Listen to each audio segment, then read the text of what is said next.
everybody. Probably nobody on yet, so I just gonna take off slowly until people show up. But how you doing? I know I've been on for the last 2 weeks, so I am back. Good to see you. Yep, we got our first viewer. How are you? Who is it? Please say hi. It's Mr. Nope. Good to see you. So, all right. So, what are we talking about tonight? Tonight's going to be. Well, we're not talking about this because it hurts right now to be a Panther fan. Though the game ended better than it started. But that aside, we got a lot of weird stuff going on in the entertainment industry right now. And I saw the trailer for the scene released for the new season of The Witcher. And I really want to give it a shot because I've loved the series. But without Henry Cavill, I don't know. You know, I looked at Liam Hemsworth as Geralt, and he doesn't look like Geralt. He looks like some guy trying to be a biker. He doesn't have that force of nature feel to him, you know? And what's funny is I saw somebody who posted a picture of Liam as Geralt and said, "Why are all of Henry Cavill's replacements so mid?" Now, I know who they're talking about. They're talking about David Cornsweet as well. But I didn't think David Cornsweet was mid. I think he's a different approach to the character. He's not trying to be the same version of Superman. Yes, it's Superman, but it's a different costume. It's a different everything, where they're really trying to seamlessly slide Liam in place of Henry, and I don't know if it'll work. I don't know if he has the voice. I don't know if he's got the look. And it might be something as simple as his eyebrows. I know it's going to sound weird, but he's got these very soft, kind of set apart eyebrows, where Hemsworth as Geralt had these thicker, closer together ones that just made him more fierce. At least looking. I don't know. I don't know if eyebrows can actually just make you fierce on their own, unless it's Peter Capaldi. Peter Capaldi's eyebrows they're kind of an anger on their own, you know? They're a whole separate level of anger. It's like, is Peter Capaldi mad? No, but his eyebrows are best. Take a look at it. You'll see. Mr. Nope says, I didn't hate the trailer. I think it's just going to be hard to not see Henry. Yeah. I saw one picture, and they put him side by side, and he didn't look like Liam Hemsworth. He looked like John Travolta. And I'm thinking, is this like a really bad medieval version of Face Off? Can we not do this?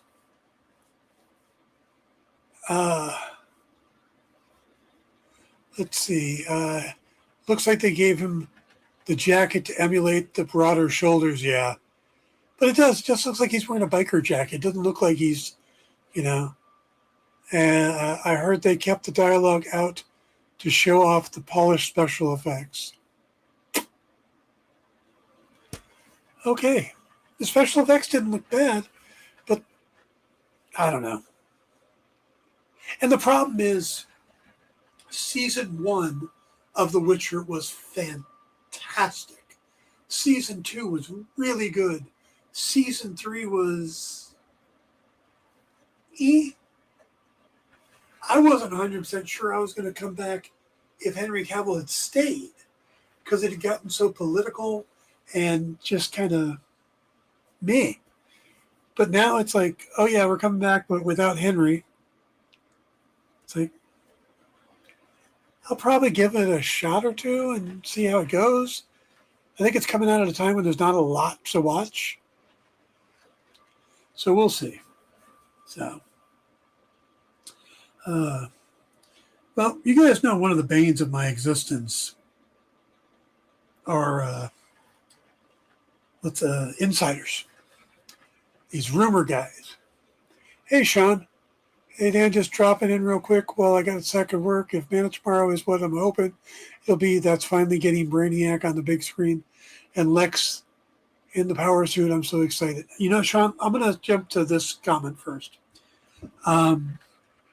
Do I think it's Lex in the power suit? Absolutely. The preview art just says it. It's, Jim Lee, all the three others, Jorge Jimenez, I think it is, and Mitch Gerards, they all show Lex in the power suit.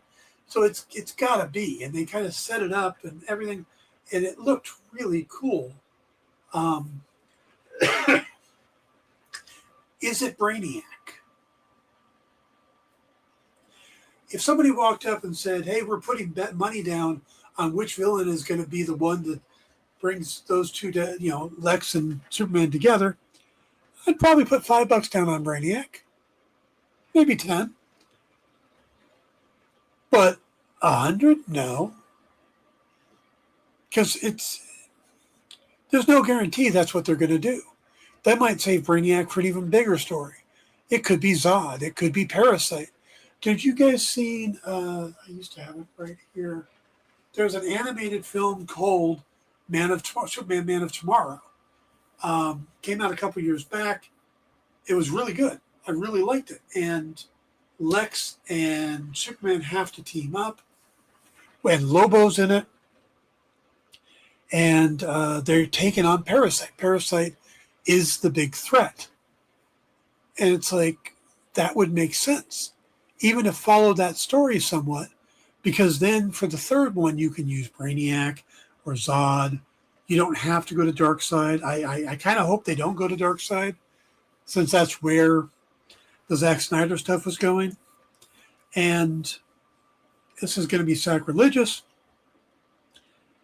As much as I think Darkseid is kind of the quintessential threat for the Justice League, there are so many other ways you could go that are probably more interesting.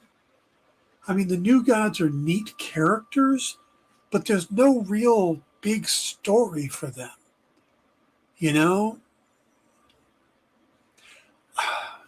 I always thought Jack Kirby was an amazing creative mind who comes up with these amazing designed characters, but wasn't that great at just telling a story.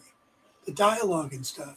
It's like we celebrate his characters, we celebrate his creations, but how many times has somebody said, one of my favorite runs ever is Jack Kirby's run on My Pal Jimmy Olsen, or his Forever People, or his Mr. Miracle.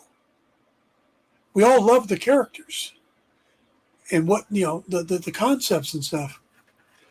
But we celebrate his Fantastic Four run with Stan. We celebrate a lot of his runs with another writer. So, the stuff he did on Eternals, the stuff he did, those things, the characters are great. The concepts are great. But it's a little lacking when it comes to the actual page-by-page story. The artwork is amazing. But the dialogue and the actual things that are happening are a little lacking. So I would like them to maybe just kind of step away from the New Gods. Let's go with the Legion of Doom. Let's see that classic, superhero team versus supervillain team. We've never actually gotten that in a big movie. There's always been, there's a couple villains, there's a couple heroes, but we've never gotten a full-on super team versus super villain team. But this is, me getting to the point I was going to make. I wanted to do it while Sean was still here. People are coming out and saying things like they're facts. Like I watched today, this guy, Emergency Awesome, who I've watched since back when he was doing stories on The Flash and Arrow, And he comes out and says, well, we know that they're teaming up to go against Brainiac. No, we don't. We believe they are. That makes the most sense. But do we know it for sure? Like 100%? No. And these are the same people that would say stuff like, oh, this character is Ultraman from the Third Planet, or, there. You can look at this stuff and make speculation, but you can't claim it as fact. No, I was going to get to this, Sean. I just shifted around a little bit because I was originally going to get to a post I saw today, and this guy said James Marsden, Cyclops from the X-Men, has been cast as a mentor figure to Bruce Wayne or Batman in the Batman Part 2. And he sourced Deadline. So Deadline is the source. Well, the problem is there's no actual link. He just says Deadline's the source. And then when you go to Deadline, because most people wouldn't, but I did, they don't have an article about James Marsden or the Batman. There's nothing. Basically, this guy just made up whole cloth this idea that James Marsden was going to suddenly be in the Batman movie, put it up there, cited it to one of the trades, and said, yeah, this is happening.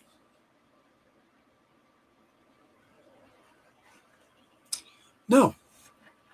There's no other place on the entire web talking about that. And if they are now, it's based off of his post. So what is that? Why is that? Because all you're doing, if you're that guy, is, you're driving clicks to your thing, but you're setting people up to be disappointed. If they're James Marsden fans, then they're going to come out and go, well, I thought he was going to be in the movie. Why isn't he in the movie? Why'd they fire him? You're creating narratives that don't exist, and that's why there's a lot of negativity towards the movies nowadays, is half the time it's because people are thinking that they're not, what they should have been based on these rumors, and it's like, that's not what they ever planned to do. It's like I'm constantly hearing people saying, well, eventually they're going to bring Robert Pattinson into the DCU. Now, James Gunn has said they're not. And I don't mean he's hinted at it. He's been pretty clear about saying they're not. Did he think about it? Well, of course he did. This is a huge franchise. He's trying to rebuild this new other franchise. Why wouldn't you at least consider it? He considered it. He also talked about, talked to Matt Reeves. Matt Reeves is doing his Batman epic crime saga. That's his thing. It's an Elseworld. It's standing by itself. There is no indication that Robert Pattinson is going to pop into the DCU, but it's a constant narrative online. There is a picture from the set of Clayface, and there's a bunch of little things from the set photos that hint at, like, there's a Grayson Flying Circus and stuff like that, and like a freak show poster for a guy called the Penguin, things like that. So, they're doing hints like that. But there was a trash bin, and on it was a little sticker of the Batman, and it's the logo from the Robert Pattinson one. Well, the thing is that there's no guarantee that that was actually on the bin and not photoshopped in when the guy posted the picture. So somebody asked James Gunn about it, and he goes, I don't go through and approve everything that's being used on set, but I don't know if it's even real. He's still, Robert Pattinson is not joining the DCU. It's not the plan. They're going to start filming the Batman Part 2 in April. They're going to start filming Man of Tomorrow in early next year as well. Both of them will come out in summer or late early fall 2027. But they're not the same. It's not together. You're not going to get a crossover. And the other thing I keep hearing is Batman's going to appear in Clayface. Batman's going to appear at the end of Peacemaker. James Gunn has said that Batman will debut in his own movie. He's not going to do a little cameo here or there, and that's where we're going to meet. He's going to debut in his own movie. But people are like, no, this is what they're doing. They're doing this.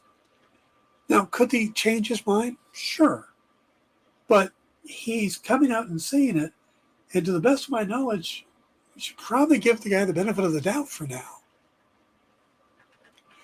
Jay says it's Mephisto all over again. Yes, it is. Mr. Nope says, I love Emergency Awesome too, but some of the theories are off, definitely. But he announces it like they're, he does. And Charlie's a good guy. Like I said, I've been watching him for years. Back when I worked at Bleeding Cool, 7 years ago now, I would keep up with those like that and Pagey and stuff because covering the Arrowverse was part of my gig. It's what I did. And,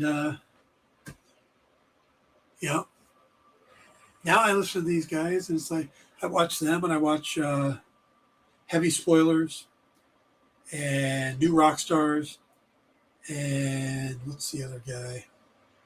The one that thinks he's in a video store. Screen Crush. I think it's Screen Crush. I watch those, and they're great at getting all the Easter eggs and stuff. But every once in a while, they'll get on to this thing, and they'll be certain of it. It's like right now, everybody is 100% certain that the other universe for Peacemaker is Earth X. Do I think that there's a chance that it's Earth X? Yeah.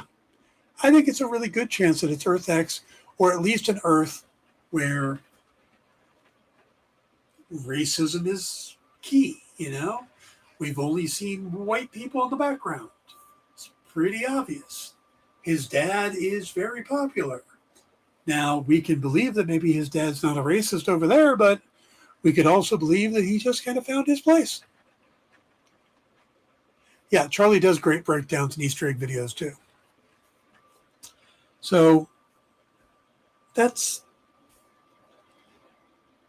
you've got to take this stuff with a grain of salt because you could ruin a movie with expectations like Mephisto.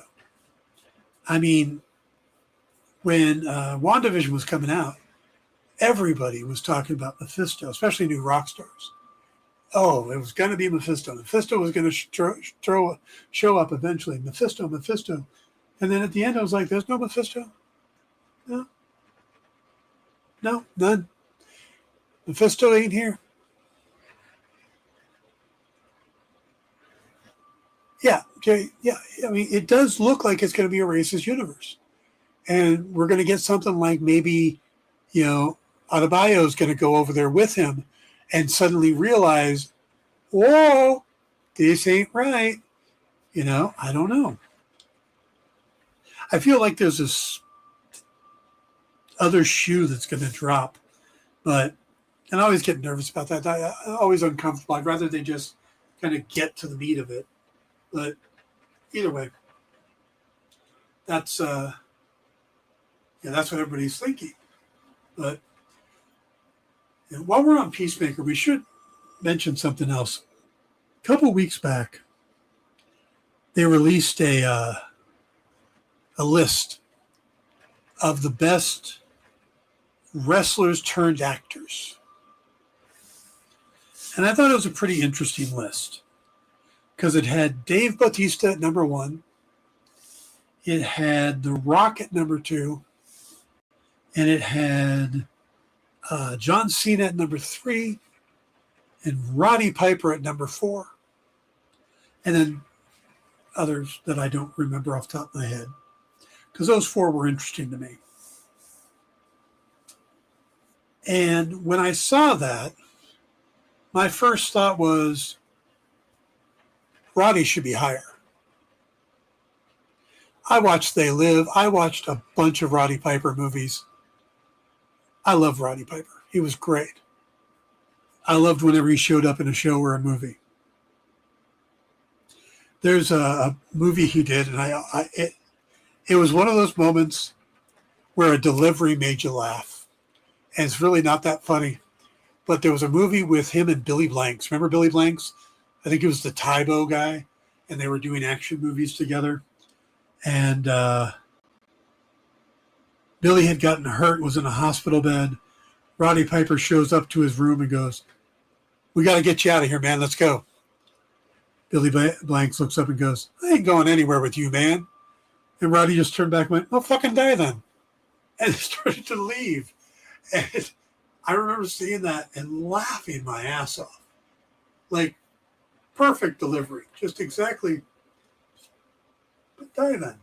You know? Anyway, so Hell Comes to Frogtown, another great one. But since then, and Dave Bautista is great. I think he really is. I don't have a problem with him being number one. I'm not the biggest fan of The Rock because he does seem to be The Rock in everything he does, though there is a new movie out right now that's at the Venice Film Festival that people are saying really is different, really shows what he can do. So I'm gonna reserve judgment on that. But John Cena this year, or this season, my God. The Smashing Machine, that's the Rock movie. But what Cena's been doing in this season is really good. There's subtle moments too. The look on his face in episode 2, I think it is, he's sitting with his dad and Keith. And his dad is going off to bed. And Robert,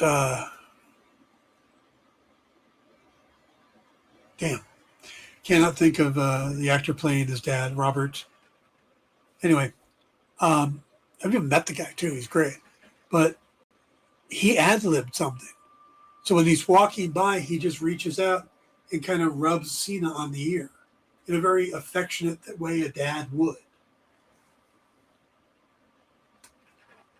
Robert Patrick, thank you. I knew it was a P. I couldn't, yeah.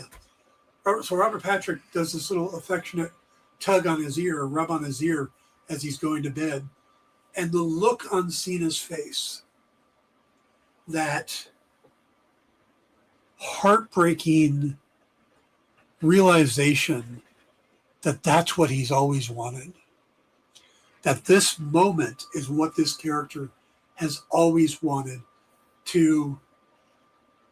Yeah, love you too, buddy, was our, to be there with his brother and his dad showing affection for him. You know, this is what he's been missing his entire life. And Cena was able to portray that in a look in his face without having to say a word. And that to the point even James Gunn was a little blown away by it. You know, he didn't know Robert Patrick was going to do that. He didn't know how Cena was going to react. And he just went, that was, amazing. And that's kind of what we're getting out of the Peacemaker season. I mean, it's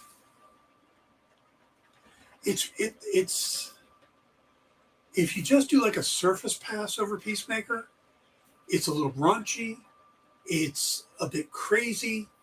You sit there going, why is Michael Rooker being so culturally inappropriate? Why is he 70 some odd years old and dancing half naked in a loincloth and putting blood on his forehead?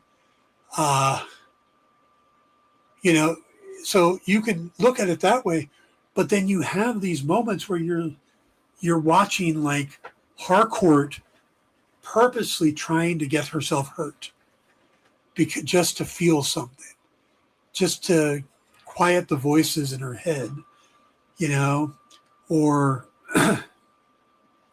Adebayo trying to find a purpose in life. Economos. Economos is really stepping up. Steve Agee is really stepping up this season too. Just the things he's doing. It's just amazing how Gunn will give us really odd, crude jokes and silly scenes and over-the-top moments, and then some of the most human, personal moments that just get to you,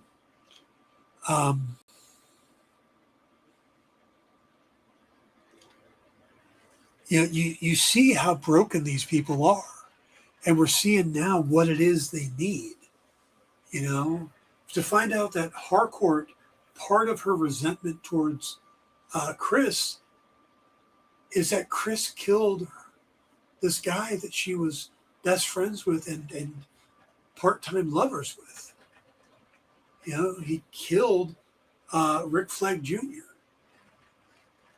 And she's supposed to work with him, and even become friends with him. And there's just so much depth to this show. And you sit there thinking, where is this coming from? That's why I'm kind of surprised. And you get, even the Penguin was like that. But the Penguin is like here. And you would think Peacemaker would be like, no, Peacemaker's not that far below it. So, but at the same time, you're dealing with, a character like Tim Meadows, Flurry, Langston Flurry, giving people offensive nicknames. Michael Rooker's Red St. Wild, eating bird poop and listing off all of the ingredients he can taste. It is just the most bizarre combination of things I've ever seen. And I come out of the episode every week thinking, man, I like this. But I'm sure everybody else is going to hate it. It's a weird feeling. And then you go online and people are all loving it. And I'm like, if everybody really likes this, why have we never had anything like it before? The offensive stuff would be driving some shows off the air. In today's society, if we were doing a show that's supposed to have an Indian in it or a Native American in it, and suddenly we've got Michael Rooker dressed up like that, I think most shows will be kicked off the air. Or at least be protested. And this one, we're just like, oh my God, what is Gunn doing now? It is a really strange thing. It's awesome, but it's kind of weird.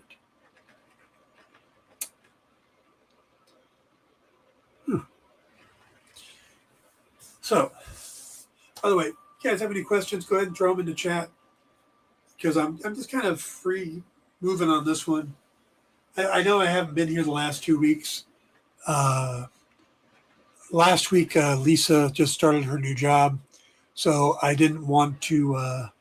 I wanted to just spend the evening with her before she, had to get up early and went off. So that's why that was done last week, and the week before I wasn't feeling that well. But I thought, okay, let's do a show tonight. But what am I going to talk about? Man of Steel, Peacemaker. Give you guys kind of an odd update on Obsidian Moon. I finished the first act. I write in 3-act structure, even in a novel, which isn't, it is, but not always how people work.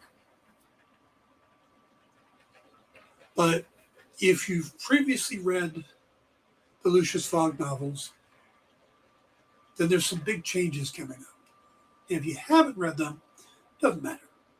I do everything I can to make sure this is a good jumping in point. So when it comes out, you can start with this one.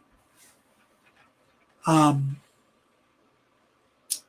but the end of the first act is such a dramatic moment, and the start of the second changes things so much that I will be completely honest with you, been kind of afraid to write it.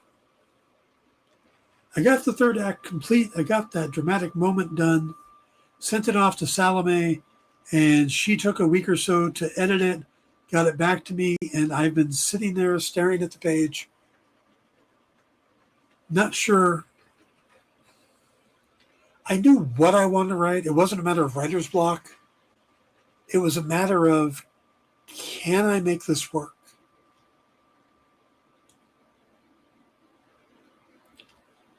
Can I completely change the series and bring the readers along? And I've been putting it off and putting it off. And yesterday I sat down and I just opened up the page. And without really a plan or anything, I'm like, just going to write it. It doesn't have to be right. It doesn't have to be perfect. If it's wrong, then I know how not to do it and I can adjust. I just need to put the words on the page. And while I didn't get through the whole chapter, I got pretty close. Took a couple hours.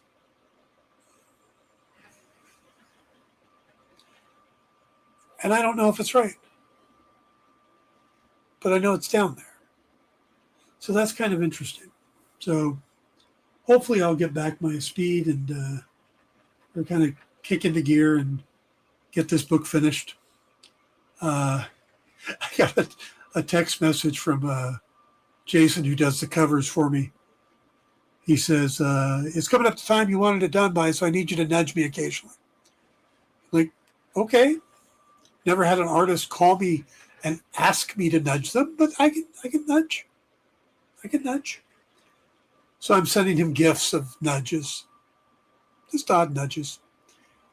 Like the guys, Monty Python. Wink, wink, nudge, nudge, say no more. Just the nudge part, though. So I'll be sending those occasionally. But yeah, so Obsidian Moon's still happening. Chaos Game, the first new Lucius Fogg novel in 10 years. If you haven't signed up for the mailing list, please do so. You can go to it. It's the top thing right on my webpage on danwickline.com. I think I've sent one mailer out so far. So you're not going to get inundated with mails from me.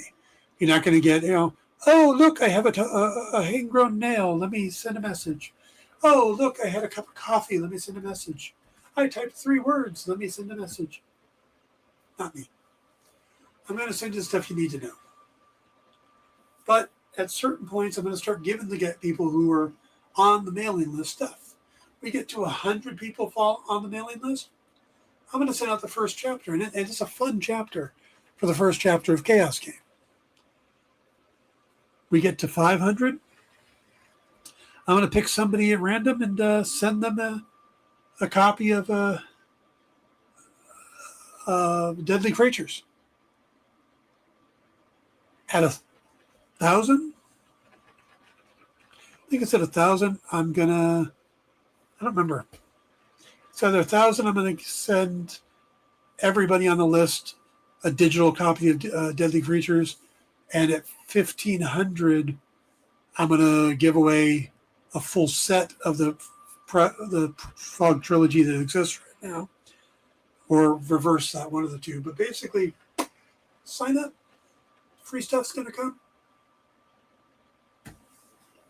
So, okay. What else is going on in the world? I got to watch the first 3 episodes of Only Murders in the Building. That show just continues to be good. It really does. The writers on there are brilliant. The cast is brilliant. They keep adding people out of the blue. Like, is that Renee Zellweger? Is that Keegan Michael Key?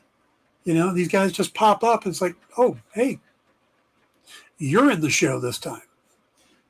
Bobby Carnival is in it. Okay, Tia Leone. Wow. All right. Didn't know you were coming. Okay. Um, but one of the episodes of the new season takes a character who's been around since the very beginning and spends an episode on that person.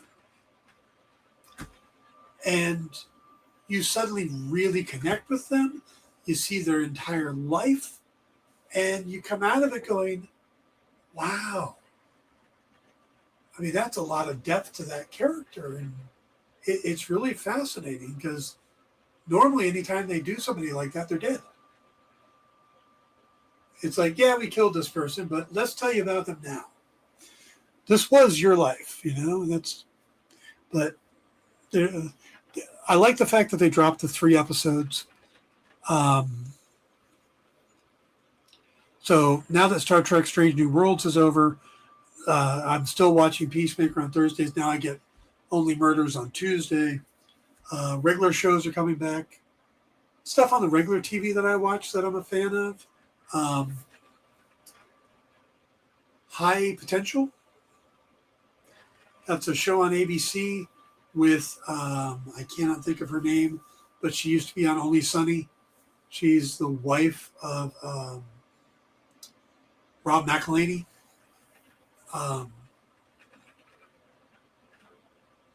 And she plays this police consultant. It's a formula they have done so many times, it's ridiculous. Whether it's Castle or Forever, or where you have a consultant working with the police, it's always fun. It's a neat formula. They're doing it again, and it's a pretty clever setup. I like it. So I'm looking forward to that coming back. I used to watch NCIS all the time, and then everybody left and all the different things are happening. But I watched the first season of NCIS Origins, or as we call it around here, Young Gibbs. That's coming back. So, but there's not a lot of network TV I watch. I watched the first season of Dr. Odyssey, which was the strangest show I have ever seen. It was like a show that didn't know what it wanted to be. In one episode, they wanted to be House. In the next episode, they wanted to be the Love Boat.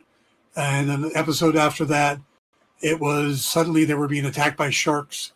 It's like, you don't know what you're doing, do you? You don't know what you're trying to be. So you can't succeed at being what you want to be if you don't know. So I'm not surprised it wasn't brought back. But I kind of wished it was. Because it was just so bizarre. And the main actor used to be on Dawson's Creek as Pacey. I'm really bad with names tonight. He was coming across so much like a 1950s star, like, Rock Hudson, that it was kind of fun to watch. Any plans to watch Tony and Ziva? I'll probably give it a shot. I've always liked Tony. DiNozzo is a fun character, but is he fun without Gibbs? Is he fun without McGee? I don't know. I kind of felt like all those characters really molded together. And Joshua Jackson, yes, that was it. We ended up finishing Wednesday season 2, and that doctor was Joshua Jackson. Yeah. He was Charlie in the Mighty Ducks. I tried to watch Wednesday. I watched the first episode of season 1, and it just didn't click for me. And I'm kind of at a point now where a show's really got to catch me for me to put my time into it. Lisa's better about that. She'll give it a couple episodes, and it's like, now I need you to get me in one episode. You know, Department Q got me in that one episode. It was enough to get me to come back. And now I'm happy to say they're getting a second season. That makes me happy because I really like Department Q. But so many shows I watch nowadays, it's like, no, I'm going to tap out here. Watson. Watson's another one I really liked. And that should be coming back too. That's on CBS. Oh, God. 2 of the 3 shows I watch are on CBS, and that's the channel for the elderly, isn't it? I'm getting old. And his beard is all gray, isn't it? Gonna have to accept that now. An old man. Should probably change my voice. Start doing this for the show. Hey, everybody. How you doing? Yeah. Today we're going to talk about how comics used to be. Back when they told a story. Oh, that's something I want to talk about. Other than that, just rewatching My Name is Earl from the 90s. Nice. I've been rewatching weird shows. Bosch, Person of Interest, White Collar, and Deadliest Catch. Lisa got hooked on this show called Point Protection Alaska, where they're doing a lot of fishing and stuff. And that week, she got to the end of that. She's like, I'd love to see what like commercial fishing is like.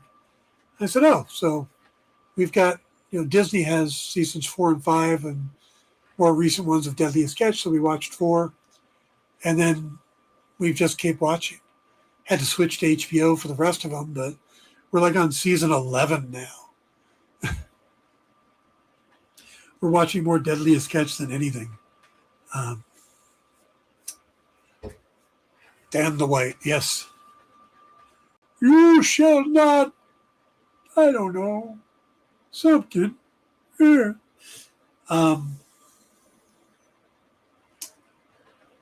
So, I'm going to talk comics for a minute.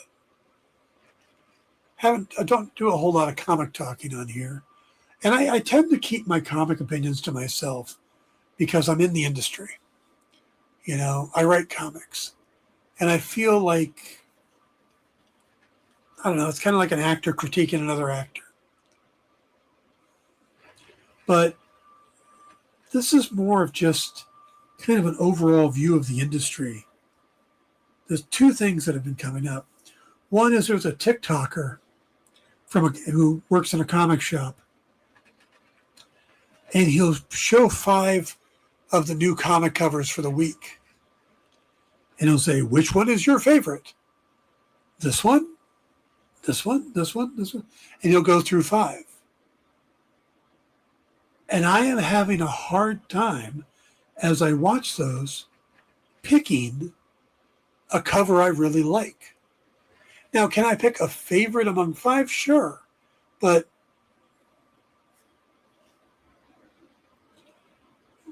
are there really good ones? I mean, I'm old enough. I have seen all the classic covers. I've seen some of the best. And I got to tell you that the covers I'm seeing nowadays just aren't doing a whole lot for me. They're either overly busy or they're boring. If I look at a cover and the main character doesn't pop out at me and makes me go, ooh, what's going on here? It's a failed cover. But I'm seeing so many that, it's like everything is a similar tone and nothing pops out, or, it's just somebody standing there doing nothing. And it's like, it's kind of boring. Do something. Get me to buy your book. I do like Chad Hardin, his space cover books, his Space Ghost covers, his Captain Planet covers, but I think a lot of what makes me like him is his artwork is unique, but it's his inking. He does a lot of heavy containment lines. And what that does is he'll take his main character and he gets a thick containment line. And what that does is that brings him so much closer to the reader than everything else, and it makes it pop, which is exactly what it needed to be. But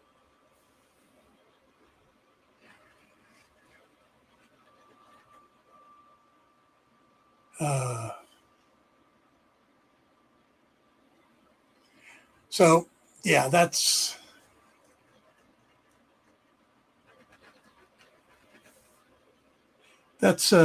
one of the things. The other is I've been comics lately. Every time I pick up comics, I get a little underwhelmed. Very few comics I've picked up recently have I read and went, "Oh wow, that's really good. That's a great start." The one of the ones that has done that for me is Witchblade. I picked up the first 4 or 5 issues of the Witchblade series because the first issue really got my attention. It's like, okay, there was a lot there, a lot of setup, but there was payoff too, and there was action. It was a good first issue. But then I go and, I pick up some of this more new stuff. One of my favorite runs of all time is Batman Hush. The original 12-issue series by Jeff Loeb and Jim Lee. So them coming back and doing a second one really got me excited. And I've got the first 4, 59, 60, 61. The first 4 that came out. I know the 5th one's coming out. It's like nothing's happened. It's really slow. It's like, and I know he's studying something, but it just doesn't feel like anything has actually happened, And I'm kind of disappointed in it. Or, everybody's talking about the new Matt Fraction Batman, how they're going to be all these one and done issues, and Jorge Jimenez is doing the art, and it's really gorgeous. And, so I got it. I went out and got it.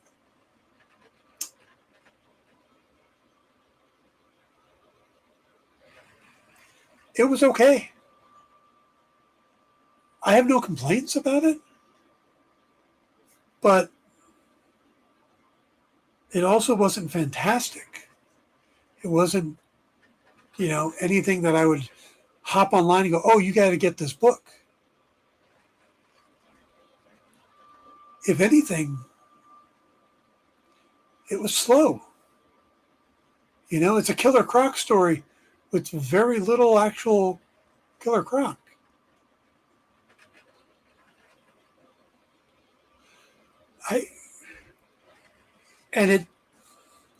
For a first issue, it wasn't very new reader friendly because it's been a long time since I've been picking up Batman books. Yeah, I'm picking up the Hush 2, but I haven't been picking up the regular series.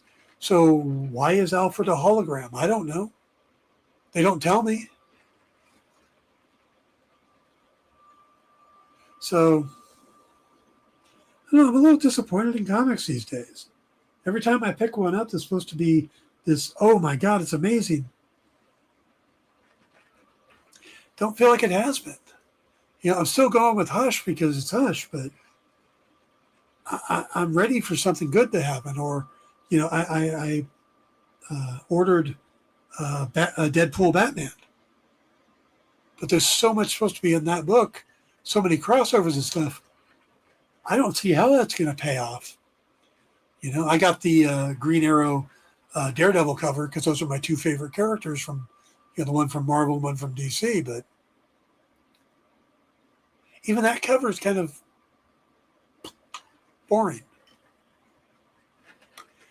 Jay says, "Is that similar to the art style of the animated Man of Tomorrow? I think that's why I like it." Yeah, they do the heavier containment lines in that style as that animated series as well. So it makes things pop. A lot of companies have gone to digital inking. and they've lost the art of inking. It's to save money. They're making a lot of shortcuts, and I don't think people really realize how much a good inker brings to an artist or to a book, how much a good letterer brings to a book, and a good colorist. You know, how the art itself is just the first step. The inking needs to make things pop, make things stand out, give it depth and differentiation. The coloring then adds to that. It helps guides the reader too. You know, you want the reader to pick up a comic page and have its eyes go like this naturally. It's called the backwards S. You want it to flow right through the page so that he immediately turns to the next page or wants to turn the page over. And so many artists nowadays, you know, you get bright spots in the wrong place with coloring, or you get lettering that's in the, you know, it should be flowing this way off the page, and instead it brings it back this way. Just the art of storytelling and how it's every person involved in the process seems to be getting lost. So, Mr. Nope says, I wonder if it's going to be a two-part story, the Deadpool Batman, because there's another one coming in November with the publisher and name slipped. I wondered if that was happening or not. I didn't get confirmation on that. But that usually makes sense they do that. I think it's always done when they do a crossover. Will it be a two-parter? I don't know. Have to see if it's the same creative team. But like I said, I'm picking this one up because supposedly Kevin Smith is doing a Daredevil. Is it Kevin Smith's doing it? A Daredevil Green Arrow crossover. Kevin Smith, who wrote both of those characters, and like I said, my two favorite characters. So I'm looking forward to that. But again, I don't know what the story is supposed to be. If you asked me what character I would want to see crossover with Batman, Deadpool would not have been my answer. I don't think those characters line up. You want to put Deadpool with Harley Quinn? Sure. You want to put Deadpool with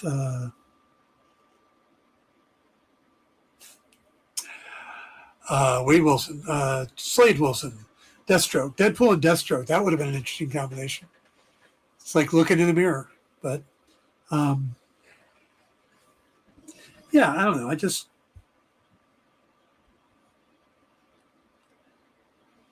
just been disappointed with comics lately.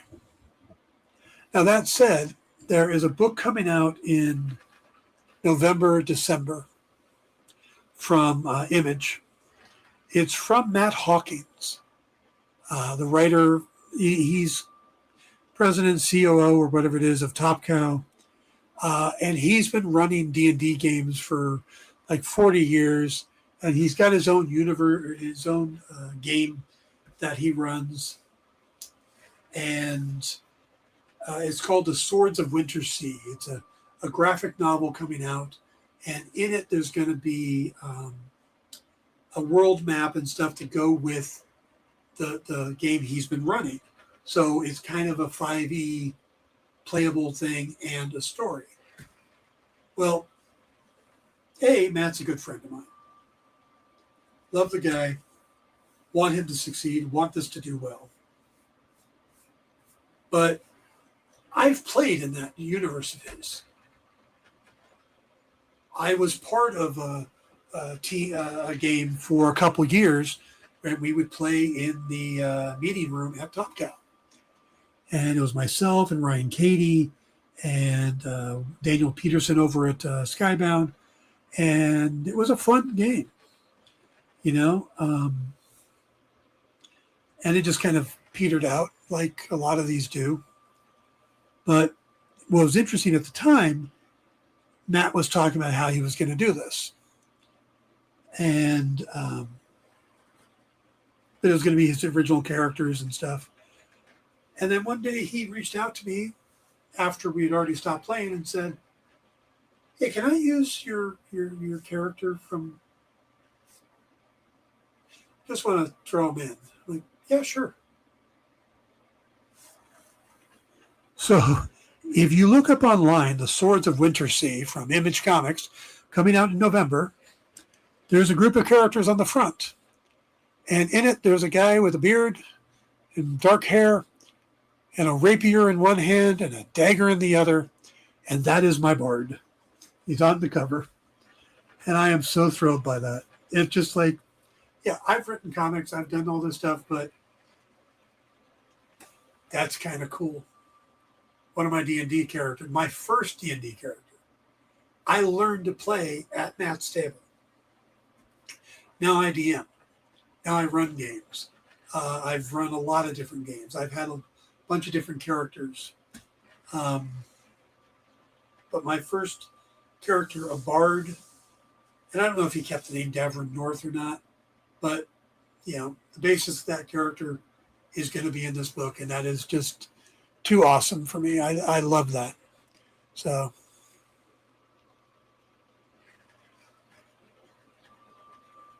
I don't think Frank is writing Deadpool Batman. I think he's just doing one of the covers, or he might be doing one of the stories inside. So that's the problem. Is there's the main story, then there's a bunch of other little crossovers, and like Kevin Smith doing Batman. That's going to be Daredevil, Green Arrow. It's really a confusing thing because there's so many covers out there, and you don't know, well, how many of these covers are going to be stories, or are they just, hey, let's put these two characters together. Actually, you know who they should have put together with Daredevil and Lobo. Daredevil and Lobo would have been Jeff's kiss, That would have been perfect. So, yeah, I've seen a Batman Wolverine cover by Miller. Yeah, Batman Wolverine makes sense. Batman Daredevil makes sense. I mean, there's a lot of characters. Batman Moon Knight. Though, I know I've gone on this rant before, but if you haven't heard it, Moon Knight is not Marvel's Batman. He is not Marvel's Batman. Excuse me, I'm hiccuping. Moon Knight is Marvel's version of the Shadow. Stephen Grant is Lamont Cranston. Jake Crawley, is the cabbie that, all these. The Shadow had split personalities. The Shadow, just everything about the Shadow makes sense. The Foreign Legion, all that. Moon Knight is the Shadow. He's not Batman. So that's what I want. I want a Moon Knight Shadow crossover. That would be awesome. I wonder if Dynamite still has the Shadow. Because they're doing a Harley Quinn Elvira crossover. By the way, that sold 91,000 copies. So, if you're a fan of Dynamite and want to help them get through all this BS with the bankruptcy of Diamond and all that, and you want to, there's a book to get. The Daredevil or the Harley Quinn Elvira crossover. 91,000. It's written by Jimmy Palmiotti. Amanda Connor's on it. Covers and stuff. I mean, check that out. So, I guess I didn't realize both companies were doing a book. I'd only seen the Marvel one. Interesting. Yeah, like I said, I haven't seen it for sure either. A lot of what I see is the stuff I get from doing some things for Dynamite, and their other company, Dynamic Forces. But all right. Hey, look, we made an hour.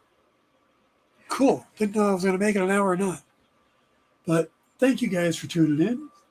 I'm going to be back working on Obsidian Moon or Chaos Game, trying to get that finished, trying to get it ready, and I got to figure out all the Kickstarter stuff. If anybody out there is a Kickstarter expert and wants to give me pointers, I'll be happy to take them. Kickstarter is completely new to me. I've only been part of a couple Kickstarters, Karma, stuff like that. I've never run a Kickstarter. So this is going to be interesting. I got to figure out what I can give away as stretch goals, a sweeten the pot type thing. So it's going to be interesting. But all right, guys, thanks for tuning in. I will be back. I'm going to try to be back next week and get back to doing this on the weekly. I appreciate you guys hanging out, and I will see you next week. Take care. Be good to each other.